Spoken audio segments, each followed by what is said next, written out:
Hi friends, today I am giving a lecture on example problem on how to convert the given boolean expression in POS form into equivalent canonical or standard POS.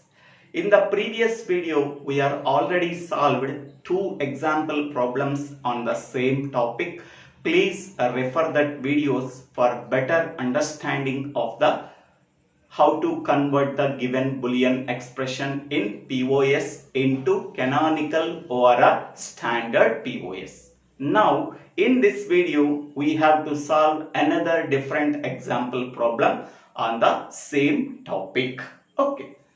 So convert the boolean expression in POS form into canonical POS or a standard POS. So A into A bar plus B into A bar plus B plus C bar. Okay. So here the given boolean expression in POS form. So this is the first term, this is the second term, this is the third term. Okay. Every term is a sum term. Sum term means so the variables of the given function either in complemented form or in uncomplemented form, but each and every sum term does not contain all the given variables of the given function. Okay. So consider the first term. Okay. So consider the first term. First term, so that is A. Okay. So the given boolean expression contains how many number of variables? That is 3 variables. So that I am writing as f of a comma b comma c. The given boolean expression can be made up of 3 variables, that is a, b, c. Okay. Now consider the first sum term, only a. Okay. How many number of variables that are missing in that sum term? 2 variables are missing. Okay. So that can be written as a plus what are the variables that are missing? Okay. That can be written as 0. A plus 0 plus 0, because variable b is missing, variable c is missing, because in the given function there are 3 variables are there. Okay. So for each and every variable that is missing in the first sum term, I am putting 0. So a plus 0 plus 0. So variable b is missing here, variable c is missing here. Now whatever the variable that is missing, okay, that variable is replaced with 0 here. Now 0 can be written as the product of whatever the variable that is missing, okay, the missing variable and its complement. That means product of the missing variable and its complement. Here variable b is missing, so the product of the missing variable and its complement, that is b into b bar, plus the product of the missing variable and its complement, so c into c bar. Okay. So we are already know that b into b bar is equal to 0, c into c bar is equal to 0. We are already know that. Okay. Next one here, a plus 0 plus 0 is equal to a. We are already know that. Okay. Now it can be written as a plus b into b bar can be written as a plus b into a plus b bar. We have to write this one, plus c into c bar. Now this can be written as a plus b plus c. Next one, a plus b plus c bar. Next one, this one, a plus b bar plus c. Next one, a plus b bar plus c bar. Okay. With the a plus b, I am writing C into C bar. A plus B plus C, A plus B plus C bar.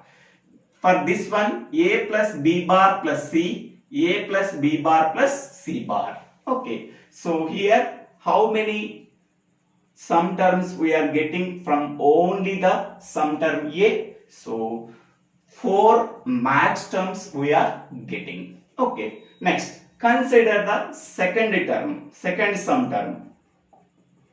Consider the second, here also first sum term, second sum term. So what is here? A bar plus B. Okay, so here what is the variable that is missing? So variable C is missing. So I am rewritten as A bar plus B plus 0. We are already know that A bar plus B plus 0 is equal to A bar plus B. Okay, next one. Here 0 can be replaced with the product of the missing variable and its complement. So here A bar plus B, what is the variable that is missing? C. Product of C into C complement. We are already know that C into C complement is equal to 0. Now it can be written as A bar plus B plus C. Next one, this one, A bar plus B plus C bar. Okay, so 2 max terms we are getting because each and every sum term contains all the variables of the given function either in complemented form or in uncomplemented form. So 2 max terms we are getting from the second sum term. So 4 max terms we are getting from the first sum term.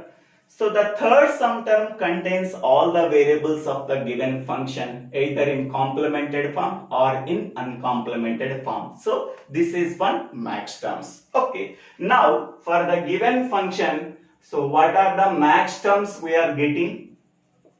Is equal to, for the first sum term, what are the max terms we are getting? So A plus B plus C here. Next one, A plus B plus C bar. Next one, A plus B bar plus C. Next term, A plus B bar plus C bar. Okay, for the first term, these are the 4 max terms we are getting. Next, for the second term, what are the max terms we are getting? A bar plus B plus C. Next one here, A bar plus B plus C bar. For the third term, only we are getting only one max term that is already given in the problem. Okay. Now, once we are getting for each and every sum term the equivalent max terms, okay, if any redundant term is there, that can be removed. Okay.